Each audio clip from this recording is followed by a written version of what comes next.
Hello, everyone, and welcome to another episode of the Deadhead Cannabis Show. I'm Larry Mishkin, and I have my co-host Rob Hunt with me today from California. Our producer, as always, Dan Humiston. And folks, we've been talking about this one for a while, and we've got half of the crew here that we want to talk to today. But for purposes of today's show, he's the big half of the crew, so we're very excited. And the gentleman of whom I'm speaking is Mark-Slosberg. And if you don't recognize that name, you will shortly after we have a chance to start speaking with him. He occupies one of these wonderful little niches in Grateful Dead history that either you know about or you don't know about. So if you don't know about it after today's show, you will. So please stick around and listen to that. We have a show lined up for you today, if time permits, from December 20th, 1969 at the Fillmore Auditorium. And in fact, Dan, can you just give us the quick intro song to that show that we have lined up? The Mason died on Monday. We buried him in the fall. All his children grew and grew. They never grew so tall before. They may never grow so tall again.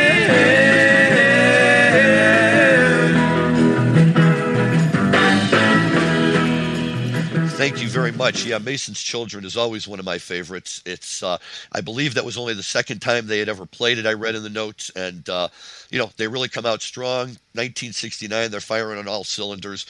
Well, while normally we would start this part of the show with news of what's going on in the cannabis world, again, due to the special guest we have today, we're going to push that off to the side, and we're going to dive right in. So, first of all, Rob, how are you doing? Yeah, I'm great, Larry. And it's always nice to hear Mason's Children. And I got to tell you, one of the things about kind of the later iterations of post Garcia Grateful Dead bands is that Phil Lesh really made an effort to bring that song back into the lineup. And I think that of all the choices that he made of bringing something back that a lot of fans wanted to hear, the reintroduction of Mason's Children into the lineup is such a great choice and such an enthusiastic, fun song to play and to listen to. I couldn't agree with you more. And when I saw him do his 3 shows with the quintet out at the Capitol Theater in Port Chester the first night, first song came right out into Mason's Children and just, blew everybody away. So it's a great tune. It's fun to hear him play it. Absolutely, I agree with that. Yeah, I think that and Viola Blues are the two that I was like, yeah, thank you for bringing those two back. Yes, sir. Absolutely. Well, we've been talking a little bit about the Grateful Dead previously in 1971, 72, and 73 in relation to the recent box set released by the Grateful Dead, Listen to the River, that covers their shows in St. Louis over those 3 years. St. Louis has always kind of been a special place for the Grateful Dead, and throughout those shows they have quite a bunch of comments and interesting tidbits that really make them a lot of fun. And we will be getting to those shows, but not this week. The reason why I mention those shows is because they form the underlying circumstances for where Mark-Slosberg comes into the Grateful Dead history. So in December of 1971, the 9th and 10th, I believe, they had gone ahead and they had played the Grateful Dead 2 shows at the Fox Theater. I think it was the second year they had appeared at the Fox Theater. But these are the first 2 discs from the box set. The second one on December 10th was broadcast live in St. Louis. They're really great shows, and again, we will get to them in the next couple of weeks. But due to a quirk in scheduling for the Dead, after their December 10th show, which was a Friday, they did not have another show scheduled until December 14th at Hill Auditorium in Ann Arbor. And just as an aside, and not because I went to Ann Arbor, but if you haven't ever heard that show, the 2 nights in Ann Arbor from Hill Auditorium are equally wonderful, and we'll get around to those one day too. So faced with 4 days in between and nothing to do, the Grateful Dead, for reasons that I'm sure only they can explain, decided to hang out in St. Louis, not just all day Saturday the 11th, but a good chunk of Sunday the 12th, which becomes important because there is an airport hotel in St. Louis called the Airport Hilton, and this was the hotel where the Grateful Dead would stay when they came to St. Louis in the early 70s when they were performing at the Fox Theater. So they had performed December 9th and December 10th, all day Saturday. Now on Sunday, a fellow by the name of Richie Gerber, who had gone to West Ladue Junior High School, which is the same junior high school I went to many years ago, but a few years after Richie, was celebrating his bar mitzvah with a kids' party that night in one of the ballrooms at the Airport Hilton. Well, before we get to that, let's just say the bar mitzvah was very blessed because they had a wonderful band from the high school, students from the high school performing for them, and that name of that band is Spring Rain. So if you haven't heard it, go Google it. It's got to be out there somewhere, I'm sure. But Spring Rain, and they were the high school band playing there that night. Mark Slosberg was the bass player for Spring Rain, and so he's going to have a lot to tell us. But where the story gets interesting is somewhere during the night, the Grateful Dead were still in St. Louis. They were still staying at the hotel, and they meandered, as it were, into this ballroom, and the rest will be history that we'll hear about right now. So first of all, Mark, thank you so much for taking the time and joining us today. We really, really appreciate it. I'm happy to be here. Wonderful. Now, I heard that we're not the first ones to have an opportunity to talk to you about this. You were actually on the good old Grateful Dead podcast as well, correct? Yeah, starting in about July or August, I started getting calls and people were texting me and, hey, we're getting ready for this. I'm writing a blog. We're doing a podcast. And we heard about this story and we weren't sure that if it's real. And I assured them that it was quite real and that I've been telling the story for about 40 years. So your Spring Rain is up on the stage.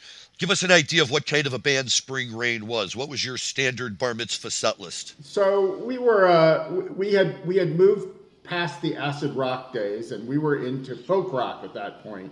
And we were doing James Taylor and Carole King and Elton John, and that's probably that. There were a few other tunes. That was sort of half the list, and then the other half of the list is we had a good one of the members of the band who was also sort of our sound engineer.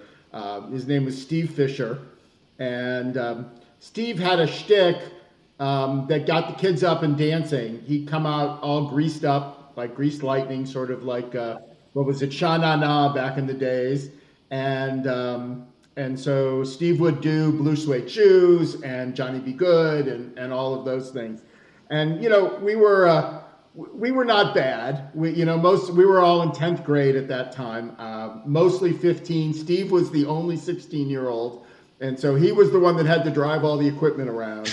But we were probably the bar mitzvah band at that particular time, and so we worked a couple times a month at least for all of that period of time. Had a great time doing it. So that was our shtick. Okay, so Spring Rain is playing, and pick up the story wherever it begins, involving the Grateful Dead. Yeah, so it for me, we've been as we've been telling these stories, other people have sort of given other parts. So Richie, for example, Steve and I connected up with Richie a couple of years ago, trying to find out about pictures and things like that. And through that, we learned that Richie's older sister, who was actually in our grade, happened to be at the bar mitzvah, and apparently she was instrumental in luring the band into the room. Now, the way I always told it is that they were in the bar getting drunk or having a drink, whatever what it was, and they heard scratchy rock and roll, to quote Joni Mitchell, and they got interested and they came down. And my younger sister happened to be at the bar mitzvah, Joe, and she comes over to me and she says, "Mark, the Grateful Dead are here." And just like any other arrogant older brother, I said, "Joanne, go away. I'm trying to play." And she says, "No, they really are here." And she pointed to the door. And sure enough, there they were, sort of like Marx Brothers or Larry Moe and Curly, standing there in the door. And somehow or other, we had the presence of mind to ask them if they wanted to play or if they would be willing to play, and they said yes, and that was it. So who came up? Who did you get? Who came on stage with you? So it was the first tour with Godshaw, first of all. So there's and I think Pigpen wasn't there. Kreutzmann was there, Lesh, Weir. And the fun part about it was Marmaduke was there from the New Riders. This was Dawson. As I told the story, I'm not sure this is exactly right, but I've been telling the story that this was essentially the last tour that the Dead did with the New Riders. That part of the story came in much later when I met my future wife, because although I was not a huge New Riders fan, when she found out that she was a New Riders fan, so that was a big part of the story for her. That's crazy. So you got to play with John Marmaduke Dawson as well as playing with the Grateful Dead, huh?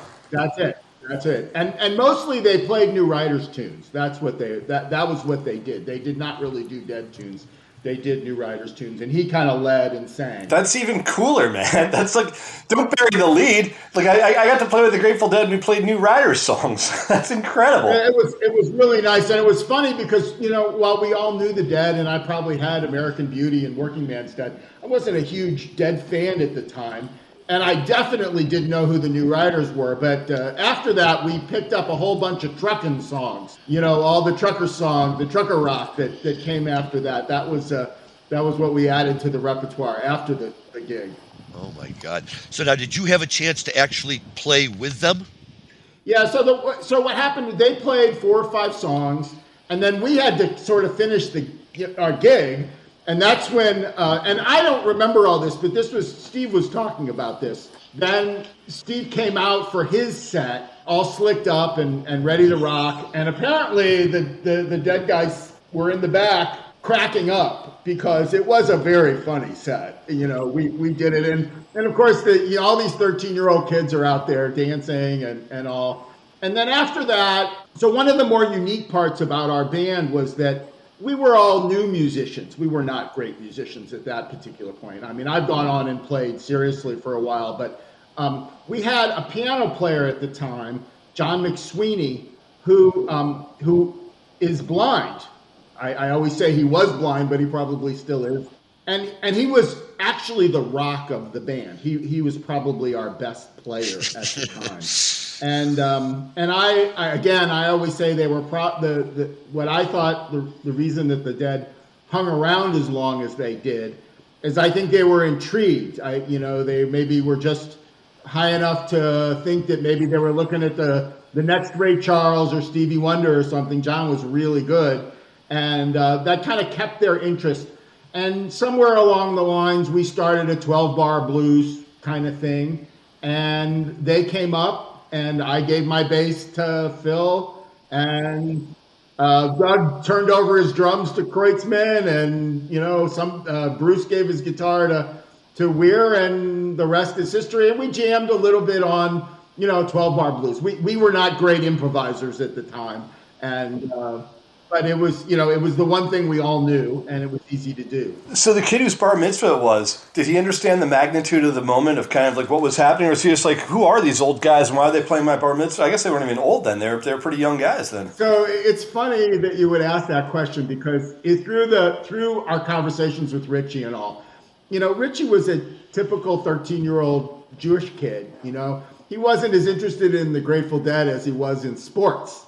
And the night before, at his adult party, which was held at the hockey arena, apparently Gary Unger stopped by, and he was all excited about that. That was the thing. He had no idea who the Dead were. Now, he later came to find out because all the kids went out to the lobby, because there were no cell phones in those days, and called their older brothers and sisters. And we all lived about 15 minutes away from the airport Hilton, and within 20 minutes or so, the lobby was filled with all the high schoolers, and we had. And so all of a sudden, the room filled up, and there they are. They've got a whole audience ready for them. Poor kid having the bar mitzvah is like, everyone beat it, man. I'm just trying to get bar mitzvah and have a family party. That's right. So here's the question: did the band dance the hora? We weren't a big hora playing band, so it's not like we played the music we wanted to. We were not sort of a traditional bar mitzvah band at that point, which was probably why we worked so much. Although I have to say, can you just imagine Bobby calling out a hot hora? That would be great. That'd be hilarious. That would be great. Yeah. So did they take, were the people who were there, did they mingle with folks? Could you talk to them? Yeah, we talked to them. They actually hung around a long time afterwards. We sat in the bar. Oh, they let you in the bar? Nice. I was about to say, was it an open bar? Were they getting free booze out of the deal? Yeah, no. We actually sat in a hotel bar afterwards.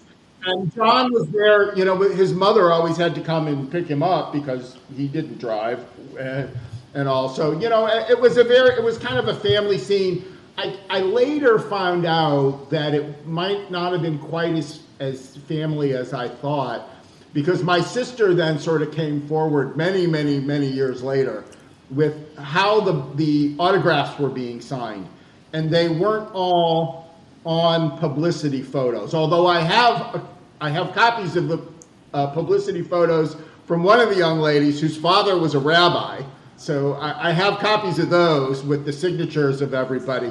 But my sister comes to tell me that there were a few people whose names shall remain anonymous who had the signatures done on their chest. Including your sister, as I recall. The story is she does cop to that.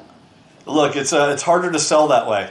You can't bring that down to the pawn shop 20 years later and go, hey, I've got this memento from the bar mitzvah in 71. Wow. And Richie's mom lost the photos. Or there was that was in a fire. That's what happened about a couple of years ago. Steve and I have been sort of the keepers of the story for all these years. And we both got sort of curious. We figured, there's got to be pictures, because it was a bar mitzvah. I mean, and we called and got in touch with Richie, who is now an insurance lawyer, which is, amusing in and of itself. Uh-huh. But apparently his family had a fire and nearly all the photos were lost. He sent me one or two that he found where you can't see anybody from the dead. You can see a couple of the band members. I think I'm in it from the back, but you can't tell it's me. So it's unfortunate, but there are no pictures. All I have is the article from the Ladue High School paper from the next couple of days after that it incorrectly states that Phil Lesh is a drummer, but otherwise it was a very accurate article. So what did that do for your status at high school? I mean, all of a sudden when you came back in on Monday morning, were you like mobbed by... I never had to do anything else in high school. Yeah, I can't imagine. Like you probably never had to buy another beer. My later bands were much better. And we continued down the circuit and played all kinds of stuff. And so when you're auditioning for new bands, are you like, going through kind of my chops, I played in this band, played in that band, the Grateful Dead played with me at a bar mitzvah, kind of standard repertoire. Yeah, we always pretty much put on our own music, so I never really had to use that. It's been much more amusing to use it in a corporate setting. When people say, when you have those warm-up events with new people and you go around the horn and say, tell us something about you that nobody else knows, and I'll tell the story. And as I was telling Larry the other day, the problem is it's aging out, because the last few times I've told it in a corporate setting, several people have come up to me and said, so now who's the Grateful Dead? I find that so hard to believe these days, though. There's such a resurgence in popularity. I mean, like John Mayer's brought like this whole new wave of like teeny bopper Grateful Dead fans now that... Well, that's what... So I'm talking about the strapped down consulting class. Yeah, sure. Young consultants that have sort of lost track. But in more ways than one, man. Exactly. But what I will say is, frequently as I will say, well... That's who John Mayer is playing with now, and they'll say, "Oh, okay, now I understand." Yeah. No, it's so funny. I find myself remember in my 30s, and I'd talk about a TV show that I thought was like a young kids TV show, and I'd realize I was speaking to kids in their teens, and they'd have no idea what I was talking about, because there was even a generation in between us where I'm like, wow, I'm already two generations above these kids, not one. I tell a story about a record changer at my daughter's college graduation, and she is a musician. She's a flute player, and she graduated from Berkeley College, or not Berkeley, Boston Conservatory. It's now Berkeley. But we were at a party with all these kids, and they were wrestling with a record changer, and I went and put on 4 records on the changer, and I hit the button, and they were all amazed. It was like a new world for them. Oh, that's how that works. We've never seen that. So I've got to ask: Are you a Grateful Dead fan now? I mean, obviously you've played a ton of other music yourself, and it sounds like your genre that you like to play is kind of not Grateful Dead or jam bandish. But have you maintained like some sort of familiarity with the music as a result of the experience?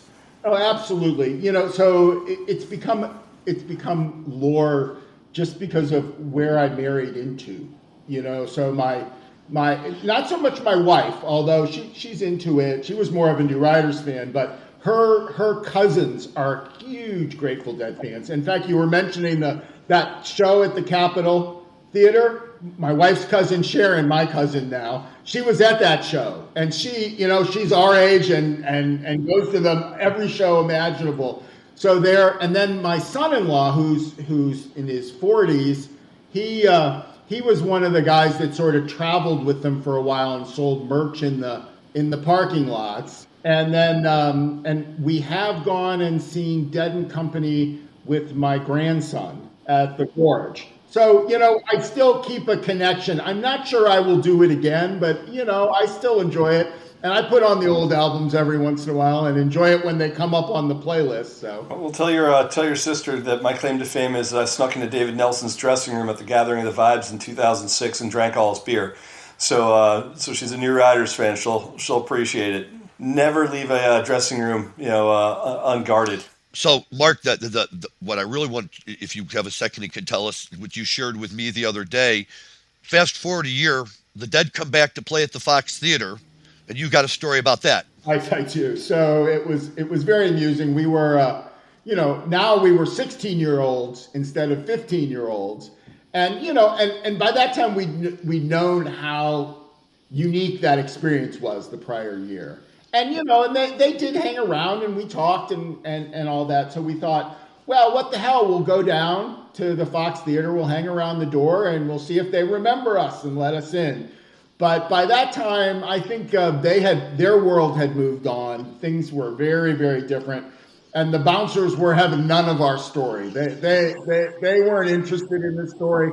And so I said, I'll probably have to wait 50 years. And here we are. Right, just about 50 years later. See, now, if you had shown up with the pictures, then maybe they would have let you in. That's right. That's right. Then you might have had a shot there.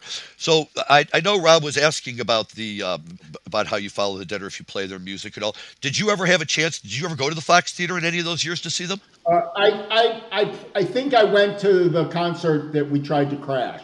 So you just wound up seeing that one. I saw that one, and I'm sure I've seen a couple of others. I mean, the Fox Theater was such an amazing theater. We saw all kinds of performances there.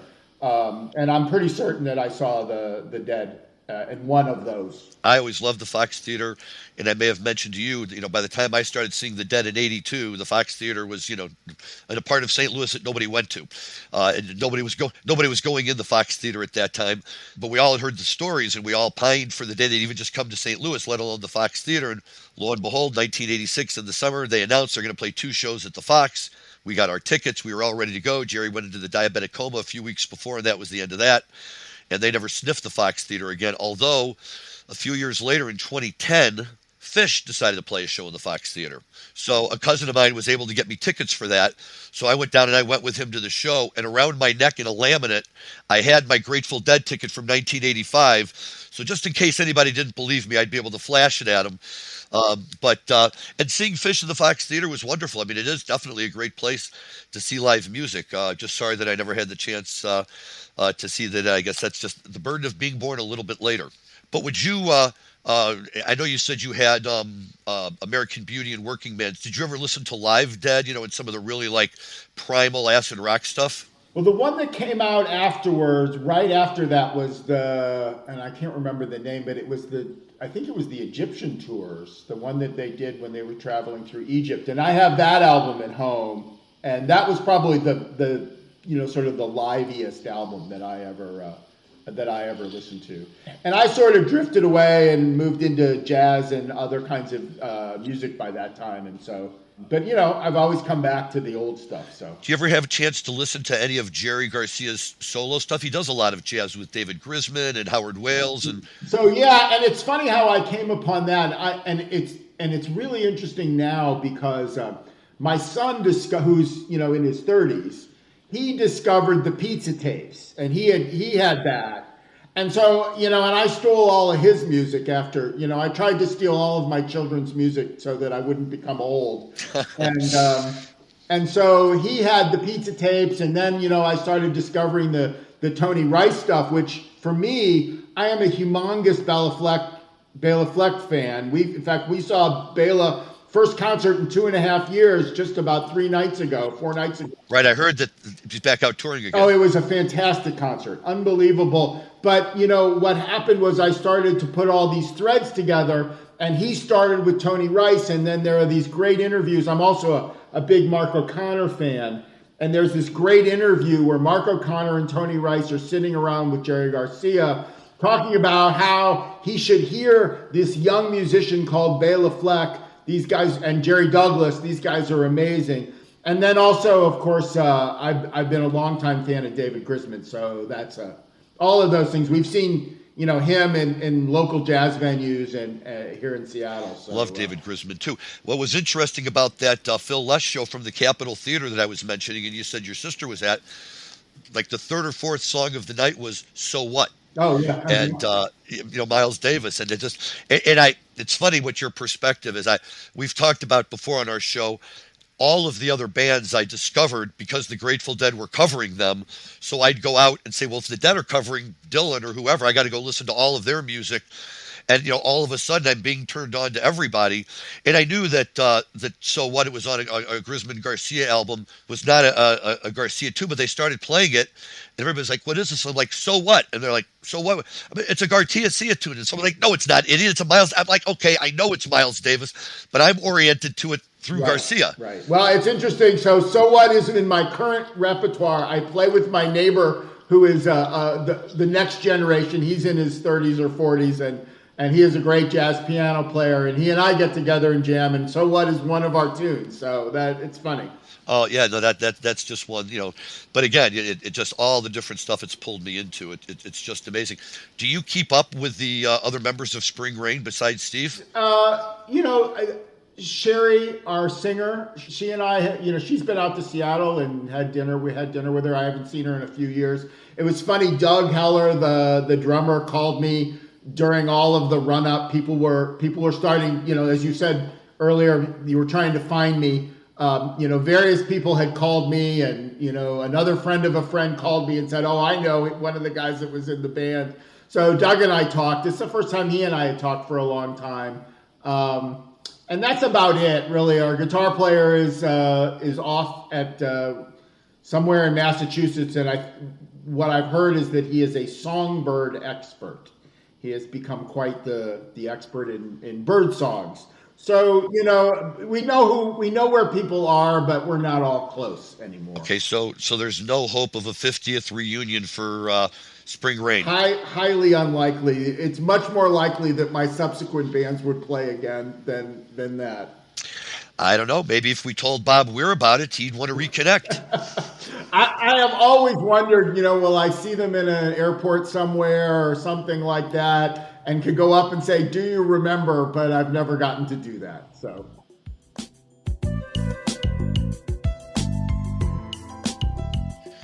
Well, I always wondered if even they remember, right? It was until it all started coming out again.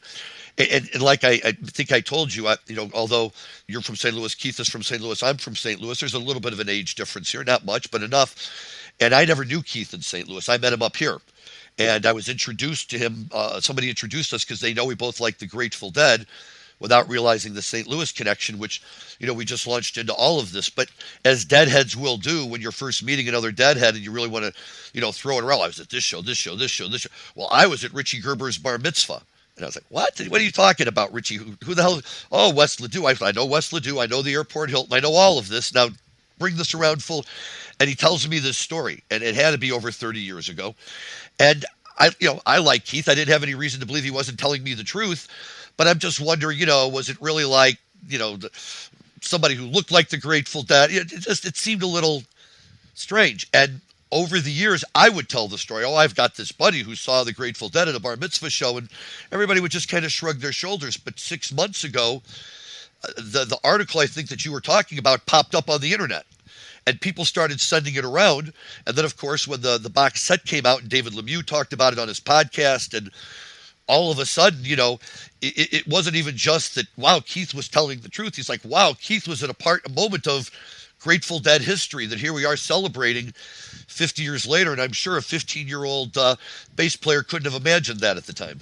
I knew it was important, but like I said, the fame was fleeting at the time, and I moved on and did lots of other things. But it's been such a fun story to tell, and it's always funny. It's also fun to tell it to clients. Sure.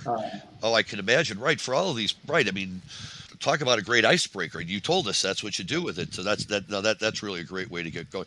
Well, Mark, I have to tell you, this is just all so amazing to me. And as a guy from St. Louis who has deep St. Louis roots, and not just the Cardinals, although that's typically where it begins and ends for me. I've always loved St. Louis's role in the Grateful Dead history. I loved being able to meet Keith, and more than anything else, just to be able to talk to somebody who was there at the time and present and all of these things. And now, we spill over into this, and this is just amazing to me how this Grateful Dead world all eventually comes together in a nice, neat circle. And they decide to put out a box set. People start checking their notes, and here you are. I will say that my family is tired of this story.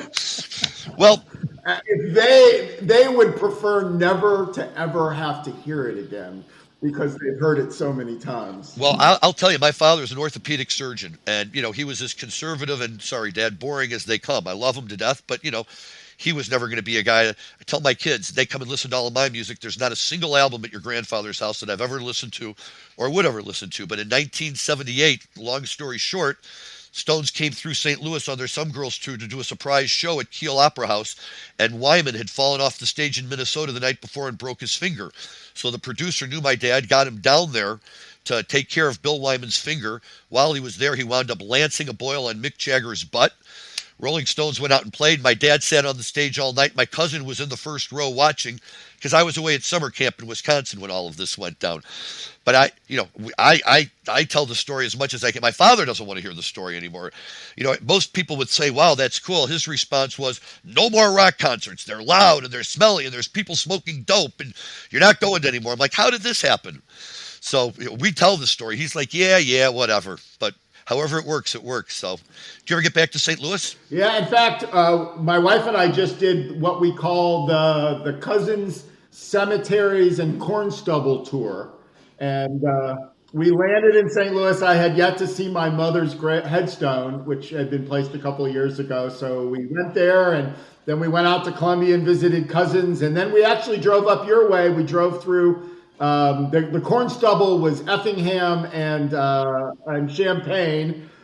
I met with a couple of clients, and then we ended up spending 4 or 5 days in Chicago and had a great time. So yeah, we do the Midwest every once in a while. Now, when you guys were in high school, was Jake's Leg, the Grateful Dead cover band, playing at that time? No, I don't remember that at all. I don't think they were old enough yet to have a cover band at that point. And it was funny because Steve was doing the math. I mean, I think they were only about 5 or probably 8 years older than us. And they were still, particularly that first tour through, they were still young and relatively unknown outside of the hardcore circuit. It wasn't until after that they, that they met some measure of fame, real fame. Wow. That's just fantastic. Well, Mark, even without Rob here, I could talk to you all night about this because there's all sorts of St. Louis stuff we haven't even gotten into yet. But, the audience doesn't want to hear me. They want to hear you, and you've been wonderful. And sharing these stories with us and everything is, really pretty incredible. And here you are, on whatever level you want to call it, permanently a part of Grateful Dead history. Permanently is what it seems like.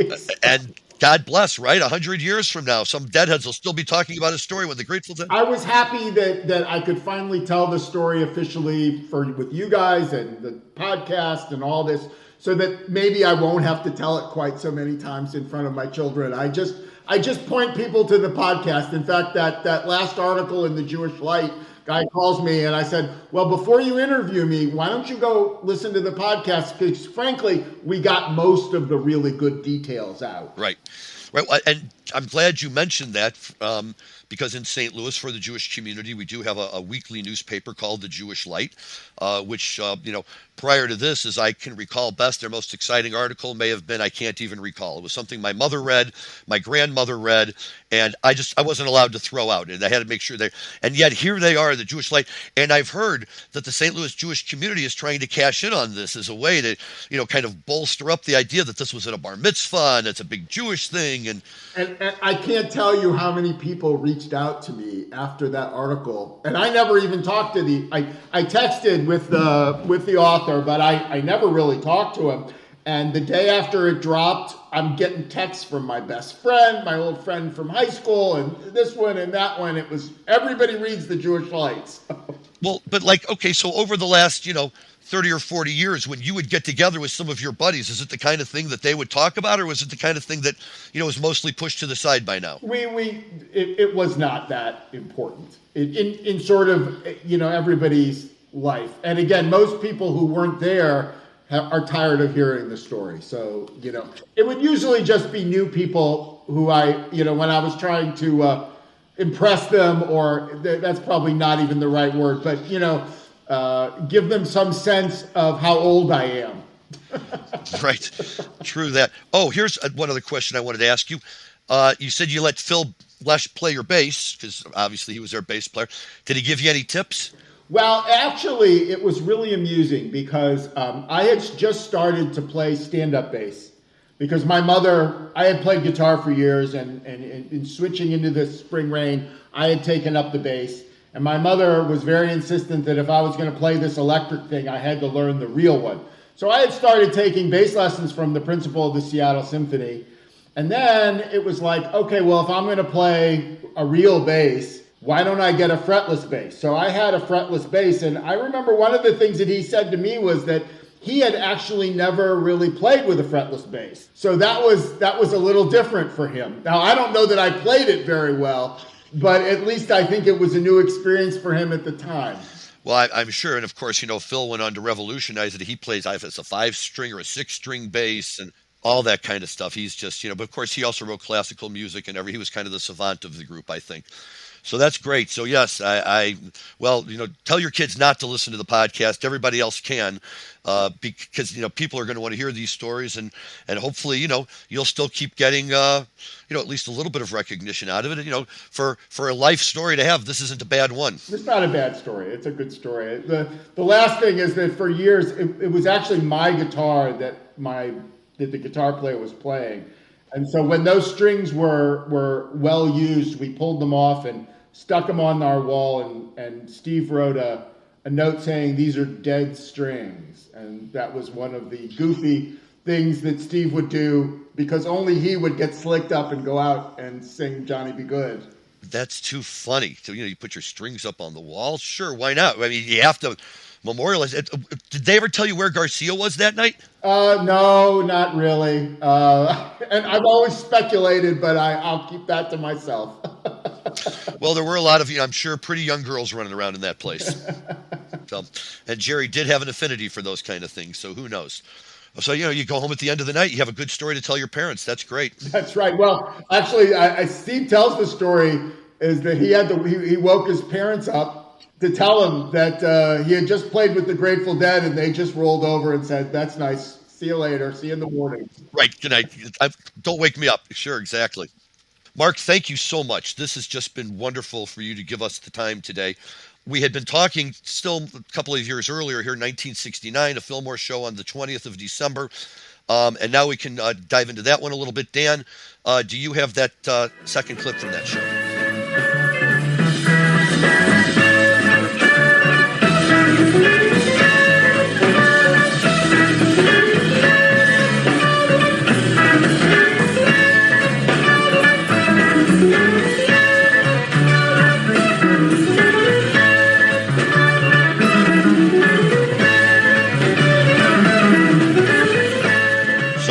Can't miss that. That's in my opinion, that is the 11, and that's one of the most famous guitar sequences that Jerry Garcia plays in all of the Grateful Dead. I love that riff, and I love that part of the jam in the middle of the tune. It's great. It's high energy. It served as a wonderful bridge from St. Stephen into Love Light, and it's just a marvelous. And that was a great show, as they all are from that period of time.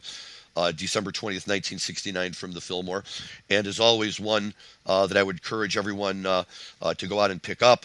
The set list in it It just goes on and on and on, and that's what makes it so special for everybody, I think. But definitely when you have Masons to open, you have a hot 11 in the middle into a love light. It's just classic Grateful Dead from that moment in time, and you really do hear the energy of the band. As Mark was saying, even in 1971, they're young guys. In '69, they were even younger. And there's just a lot of great enthusiasm. It really sounds very crisp and clear for a recording that is that old, and certainly something that, again, I would recommend that people listen to. They love the Fillmore very much, the Grateful Dead, and whenever they were there, they were always at the top of their game. And that concert from 12/20/69 is no exception. So it's certainly something that people should consider going out and having a chance to listen to. Otherwise, folks, that's it. It's kind of hard to come up with Grateful Dead news that we have that's a whole lot better and more interesting than what Mark Slosberg was able to share with us today.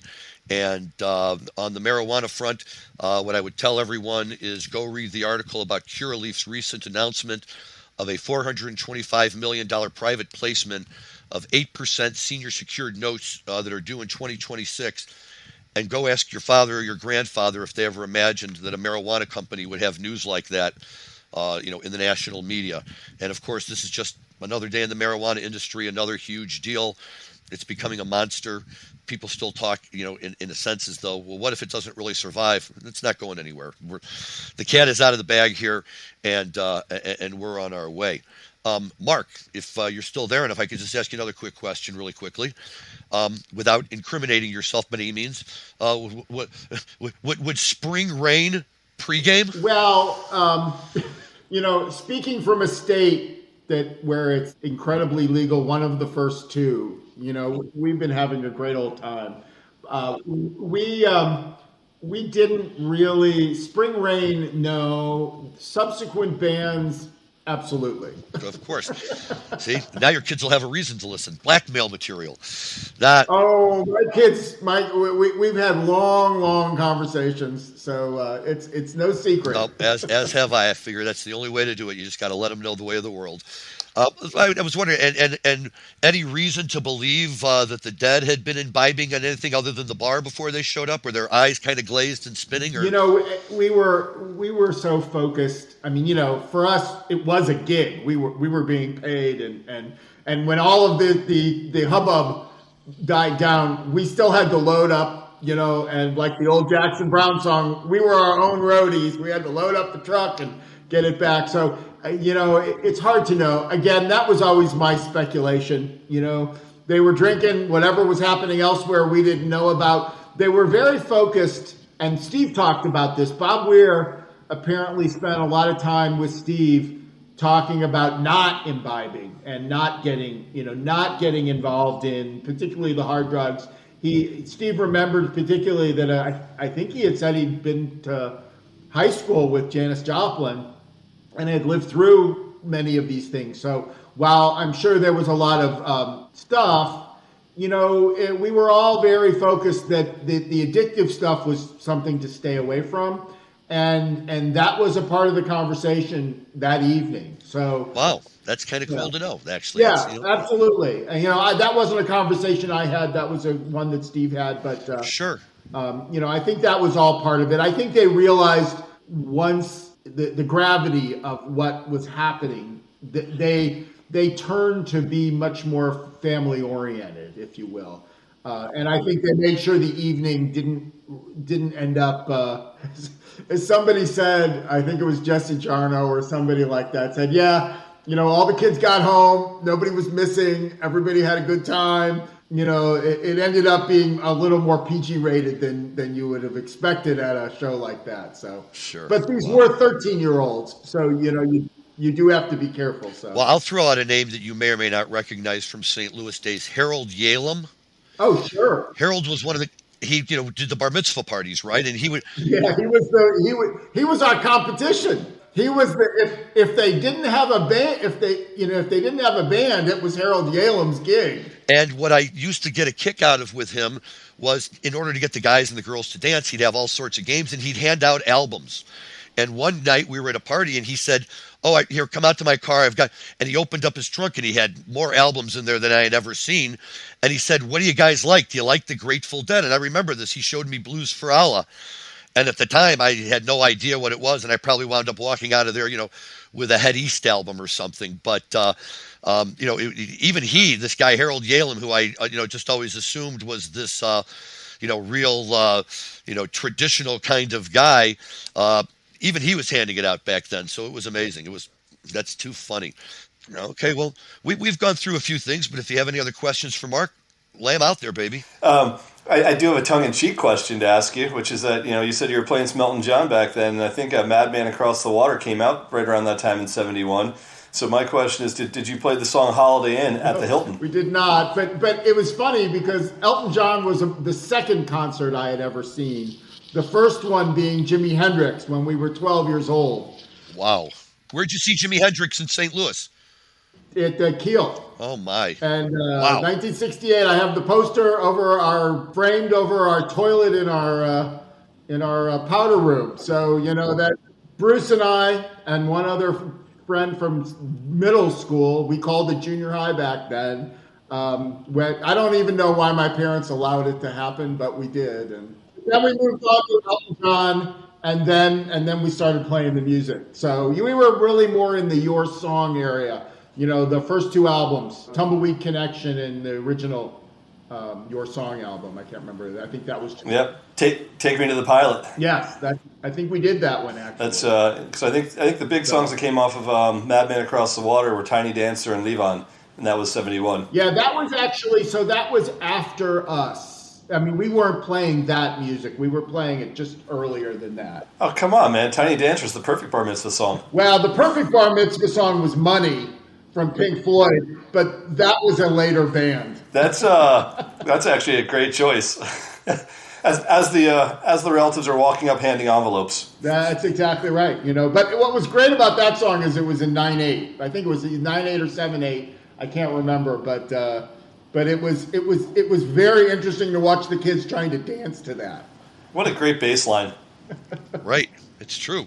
Some of that music, you may not know if you haven't heard it before. That's right. Wow. So you were exposing people to good stuff. Hey, we were playing Chick Corea and Mahavishnu Orchestra in the later band. So. Oh wow, even better. Yeah. Okay. It was even more fun to watch them trying to dance to Inner Mounting Flame. That was my favorite.